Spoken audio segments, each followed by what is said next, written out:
Sir. ఎందుకంటే తెలుగుదేశం పార్టీని స్థాపించినటువంటి మహనీయుడు ఆనాడే నందమూరి తారక రామారావు గారు ఆ రోజే చెప్పారు, సూర్యచంద్రులు ఉన్నంత వరకు తెలుగుదేశం పార్టీ ఉంటాది అంటూ ఆయన ఆ రోజు చెప్పిపోయారు. అటువంటి పార్టీ కార్యకర్తలు ఈరోజు ఈ విధంగా బలి కావడం చాలా బాధ కలిగిస్తుంది. ఎందుకంటే ఉమ్మడి చిత్తూరు జిల్లాలో పెద్దిరెడ్డి రామచంద్రారెడ్డి గత వైసీపీ పరిపాలనలో ఎలా రెచ్చిపోయాడో, ఎలా ఆయన దౌర్జన్యాలు సాగించాడో, ఏ విధంగా దోచుకున్నాడో చాలా రకాలుగా ప్రజలకు తెలుసు. మీడియా ద్వారా మీరు ప్రతిరోజు మీ యొక్క ఏపీఎన్ లో కానీ, ఆంధ్రజ్యోతి పేపర్ లో కానీ, ఇతరత్ర ఈటీవీ అన్నిట్లోనే బాగా చెప్తున్నారు. ప్రజలు చూస్తున్నాం, చదువుతున్నాం.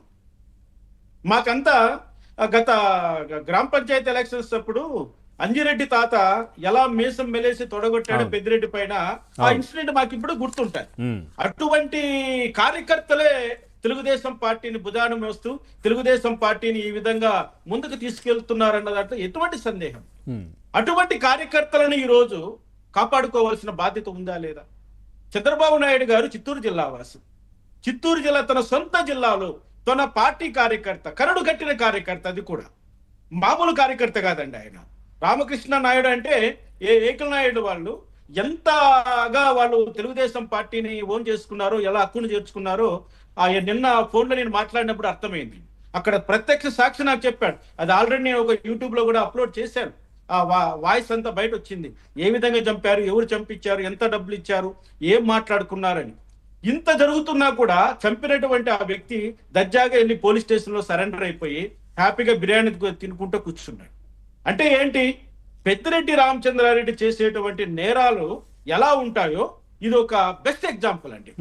తన చేతికి రక్తం అంటకుండా, మట్టి అంటకుండా ఎలా నేరాలు చేస్తాడో దీన్ని మనము చూపించవచ్చు. ఒకవేళ చెప్పొచ్చు, ఇందులో పెద్దిరెడ్డిని ఎలా ఇన్వాల్వ్ చేస్తామండి, పెద్దిరెడ్డి కుటుంబానికి ఈ హత్యకు సంబంధం ఏంటి అని అనొచ్చు. నిజంగానే మనకు కనిపించక కూడా పోవచ్చు. కానీ చట్టం దృష్టిలో ఒక కాన్స్పిరసీ అనేది ఒకటి ఉంటుందండి, క్రిమినల్ కాన్స్పిరసీ అనేది. ఆ క్రిమినల్ కాన్స్పిరసీ లేకుండానే ఈ వెంకటరమణ అనే అతను ఇంత ధైర్యం చేస్తాడు తెలుగుదేశం పార్టీ అధికారంలో ఉండంగా. చూడండి, అంటే ఎవరో ఒక వ్యక్తి అతనికి పురాయించడమో, లేకపోతే ఇన్స్టిగేట్ చేయడమో, రెచ్చగొట్టడమో, ఇంకో రకంగా సహాయపడడమో, ఇవన్నీ జరిగిన తర్వాత ఒక సలహా ఇవ్వడమో, పోయి చంపి పోలీస్ స్టేషన్ లో కూర్చొని నిన్ను ఎవరు ఏం చేయలేరు, లేదంటే 14 రోజులకో 20 రోజులకో నిన్ను బెయిల్ మీద మేము తీసుకొచ్చేస్తాం, బెయిల్ వచ్చిన తర్వాత ఏమవుతుంది ఇవన్నీ చూస్తున్నాం. జగన్మోహన్ రెడ్డి 11 సంవత్సరాలుగా బెయిల్ మీద తిరుగుతున్నాడు. వైఎస్ వివేకానంద రెడ్డి అతి కిరాతకంగా చెప్పినటువంటి అవినాష్ రెడ్డి అరెస్ట్ కాకుండా సిబిఐ వాళ్ళు కూడా పరారైపోయారు. అటువంటి పార్టీ మాది, మా చరిత్ర అటువంటిది, నీకేమవుతాది లేని చెప్పి పంపించినటువంటి వైఎస్ఆర్సీపీ నాయకుల్ని మీరు ఇందులోకి తీసుకురావాల్సి ఉంటుందా లేదా ఒక్కసారి చెప్పండి. ఇదేమైనా ఒక నేను ఒకటి అడుగుతున్నాను, నేను అక్కడ పోలీస్ వాళ్ళని అడిగితే ఇదేదో వాళ్ళ ఆస్తికి తగరాలకు సంబంధించిందండి, వ్యక్తిగత సంబంధాలండి, వ్యక్తిగత కక్షలండి అంటున్నారు. దీంట్లో రాజకీయ ప్రమేయం లేదు అని నిరూపించడానికి ఈరోజు పోలీసులు ప్రయత్నం చేస్తున్నారు అంటే ఏ కోణంలో చూడాలి? రాజకీయ ప్రమేయం లేకుండా ఇంత బ్రూటల్ మర్డర్ పట్టపగలు నరి రోడ్డుపై వేట కడువులతో స్వేర విహారం చేసేటువంటి దమ్ము ధైర్యము ఎవరికి ఉంటుందండి? ఒక ఓడిపోయిన పార్టీ కార్యకర్త గెలిచినటువంటి పార్టీ కార్యకర్తను 9 నెలల తర్వాత అధికారంలో ఉండంగా ఇంత పోలీసు వ్యవస్థ, ఇంత ఇంటెలిజెన్స్ వ్యవస్థ, ఇంత మెసెంజర్ ఉన్నటువంటి ప్రభుత్వంలో ఉన్నటువంటి ఒక పార్టీ కార్యకర్త ఇంత దారుణంగా హత్యకు గురైతే ఇలా దాన్ని వాటర్ డౌన్ చేయడానికి పోలీసు వాళ్ళు ప్రయత్నిస్తున్నారంటే పెద్దిరెడ్డి రామచంద్రారెడ్డి యొక్క ఇన్ఫ్లుయెన్స్ నిజంగా ఆయన వీడియో ఉంది కాబట్టి సార్, ఆయన వీడియో ఉంది కాబట్టి ఇంకెక్కువ చేయలేకపోతున్నారు. ఆయన ఆల్రెడీ వీడియోలో ఎవరెవరు నన్ను చంపాలనుకుంటున్నారు, ఏం జరుగుతోంది అని క్లియర్ గా చెప్పారు ఆయన. అది కాదు పవన్ గారు, ఇక్కడ ఆయన రిటర్న్ కంప్లైంట్ కూడా ఇచ్చాడు.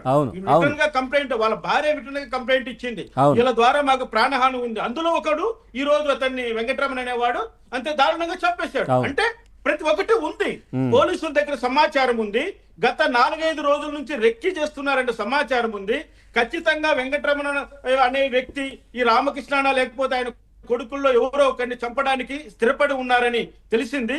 వీళ్ళు ఎక్కువగా తెలుగుదేశం పార్టీని ఎక్కువగా వాళ్ళు ప్రచారం చేస్తున్నారని, ఏదో రూపంలో భయభ్రాంతులకు గురి చేయాలనేది పెద్దిరెడ్డి రామచంద్రారెడ్డి యొక్క మంత్రాంగం ఇక్కడ. అంటే ఏంటి? పొంగునూరు నియోజకవర్గంలో కానీ, ఆయన తమ్ముడు మా తంబాలపల్లి నియోజకవర్గంలో కానీ పెద్దిరెడ్డి కుటుంబాన్ని గురించి మాట్లాడే వాళ్ళు, వ్యతిరేకంగా చేసే వాళ్ళు ఉండకూడదు. అటువంటి వాళ్ళని బెదిరిస్తే సరిపోతుంది. ఎందుకు సార్ ఇప్పుడు ప్రస్తుత ముఖ్యమంత్రి గారు తన సొంత నియోజకవర్గానికి వెళ్లకుండా అడ్డుకున్నారు కదా, అట్లాంటి వాళ్ళు ఇంకా ఏంటి ఇంకా సామాన్యుల పరిస్థితి ఏంటి?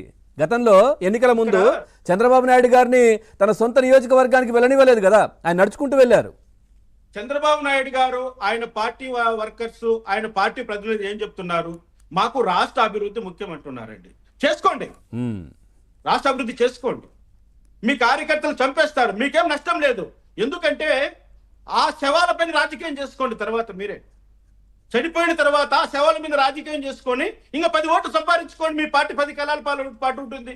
ఆ రోజు ఎన్టీ రామారావు గారు చెప్పింది సూర్యచంద్రుడు ఉన్నంత వరకు నా పార్టీ ఉంటుందని ఆయన ఆ రోజు చెప్పిన ఉద్దేశం వేరండి. ప్రజా అభిమానంతో ప్రజలను గెలిచిన తర్వాత ప్రజా పాలనతో తెలుగుదేశం పార్టీ సూర్యచంద్రుడు ఉన్నంత వరకు ఈ రాష్ట్రంలో ఉంటుందని చెప్పినటువంటి రామారావు గారి యొక్క భావన వేరు. ఓకే, కానీ ఈ విధంగా కార్యకర్తలను చెప్పుకుంటూ పోతుంటే శివరాజ్, నేను ఒకటి మాట్లాడుతున్నానండి. ఆ పుంగనూరు ఇన్ఛార్జి చల్ల రామచంద్రరెడ్డి గురించి అడిగాను నేను. కనీసం ఆయన ఒక్కరోజు కూడా పిలిచి మాట్లాడలేదట ఎట్లుంది పరిస్థితి అని. వాళ్ళేమంటున్నారు, ఈ చల్ల రామచంద్రరెడ్డి పెద్దిరెడ్డి మనిషి అండి, ఆయన దగ్గరికి మేము పోతే ఆయన చెప్పేస్తున్నాడు మా విషయాలన్నీ పెద్దిరెడ్డి గ్యాంగ్ అని వాళ్ళు అంటున్నారు. నేను వీడియో రిలీజ్ చేస్తా కావాలంటే, నేను మాట్లాడిన మాటలు మీరు వినండి. ఎంత దారుణంగా ఉన్నాయంటే అది దారుణంగా ఉన్నాయి. ఎలా బతకాలి మేము? ఇప్పుడు నా పైన నా కుటుంబం పైన దాడి జరిగింది మీకు తెలుసు కదా. అదే వ్యక్తులు 3 రోజుల క్రితము మా పొలానికి వెళ్ళి మొత్తం పైప్ లైన్ అన్ని పగలగొట్టేశారు, మా పన్నోడిని బెదిరించారు. అంటే ఏంటి? 3 రోజుల ముందు నాకు జరిగింది, నా మీద కూడా రెక్కి